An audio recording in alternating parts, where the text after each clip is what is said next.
শ্বশুরবাড়িতে 10 জনের পরিবার, কাজকর্ম সেরকম কিছুই করতে হয় না, তবুও যেন দিন দিন এখানে থাকা আমার পক্ষে অসম্ভব হয়ে উঠছে। এই সব কিছুর পিছনের আসল কারণটা আজকে শেয়ার করতে বাধ্য হলাম। সো হ্যালো এভরিওয়ান, আশা করছি আপনারা সবাই ভালোই আছেন। আজকের আরও একটি নতুন ভ্লগে আপনাদের স্বাগত জানাই। আজ শুক্রবার, সকাল এখন 8টা। আজও কিন্তু আকাশে বেশ ভালোই রোদ্দুর রয়েছে, আর এই রোদ্দুর দেখেই কিন্তু ঘুম থেকে উঠেই আমি আমার কাচা ধোয়ার কাজটা কমপ্লিট করে নিয়েছি। তারপর ছাদে এসে এখন জামা কাপড়গুলো এক এক করে মিলে দেবো। শ্বশুরবাড়িতে এখন এক একটা দিন পার করা আমার পক্ষে প্রচুর কষ্টকর হয়ে যাচ্ছে। আপনারা অনেকেই কমেন্ট করছেন, দিদি তুমি ভিডিও কেন দিচ্ছ না? আমিও চেষ্টা করছি টাইমে ভিডিও দেওয়ার, তবে কি বলবো, আমার সাথে এমন অবস্থা ঘটছে আমি চাইলেও আমার পছন্দের কাজটাও করতে পারছি না। আর সে কারণে সত্যিই আমি ভীষণ কষ্টের মধ্যে রয়েছি। মানে আমার এতই কান্না পাচ্ছে, আমি বলে বোঝাতে পারবো না। আমি তো সারাটা দিন কালকে কেঁদেছি। এই ভিডিওটা শুক্রবার শ্যুট করেছি আর আমি ভয়েস ওভার দিচ্ছি আজকে সোমবার।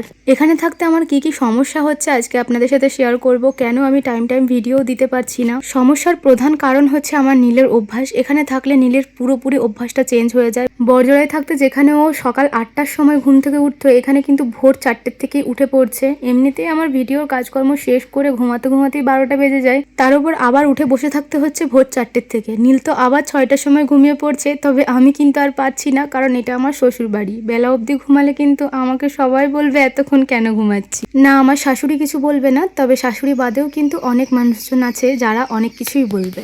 এমনিতেই শ্বশুরবাড়িতে রয়েছি, বাচ্চা সামলিয়ে সত্যি আমি কিছু কাজ করতে পারছি না। আর আমাদের এখানে সব কিছু করতে অনেকটাই অসুবিধা, কারণ কোনো কিছুই হাতের কাছে নেই। কোনো কিছু যদি এই বাড়িতে রান্না করবো ভাবি, তখনই কিন্তু ওই বাড়ি থেকে সব ধরে ধরে নিয়ে আসতে হয়। 5বার উঠতে হয়, কলতলায় জল আনতে যেতে 5বার উঠতে হয়, সব কিছু ধুতে যেতে। আগে কিন্তু আমার এতটা সমস্যা হতো না, কারণ আগে তো একা ছিলাম, আমি নিজের মতন করে সমস্ত কাজটা করে নিতাম। তবে এখন বাচ্চা সামলিয়ে আমি কোনো কিছুই করতে পারছি না। আর শ্বশুরবাড়িতে বসে বসে খাওয়া সত্যি ভীষণ খারাপ লাগে।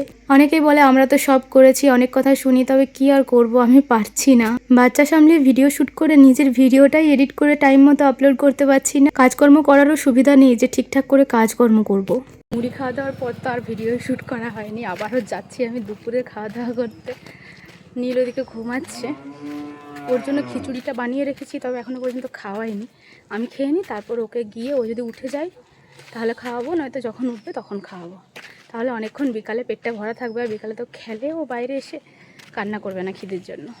চলুন আমি খেয়ে নিই। আপনারা এখনই বলবেন যে তোমার শ্বশুর শাশুড়ি কি তাহলে কোলে নেয় না নীলকে? নীলকে কোলে নেয়, তবে যে কোলে নেয় সেই হয়রানি হয়ে যায়। ও এতটাই দুষ্টুমি করে এখন। আসলে গ্রামের মানুষ সবাই তো তাড়াতাড়ি উঠে যায়, ওদের দেখে দেখে কিন্তু নীলেরও এরকম অভ্যাসটা হয়ে গেছে। আর ভোরের থেকে উঠে বসে থাকে বলে যত কষ্ট আমার। আর এই যে বিকাল হলে কে ওনাকে ঘরে রাখে?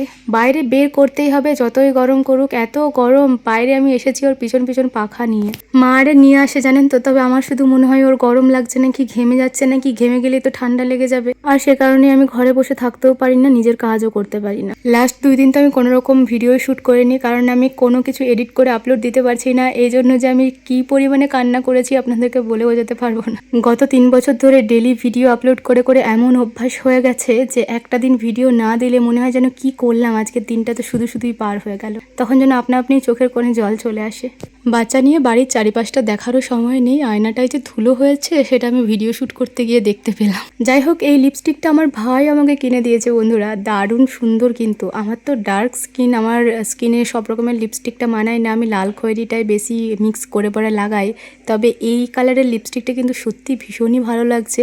দেখুন, আমি ভিডিও শ্যুট করছি অথচ লাইটটাই ভালো করে অন করিনি, এতে করে কিন্তু আপনারা জানি না কতটা কি কালারটা বুঝতে পারছেন, তবে সত্যি ভীষণই ভালো লাগছে।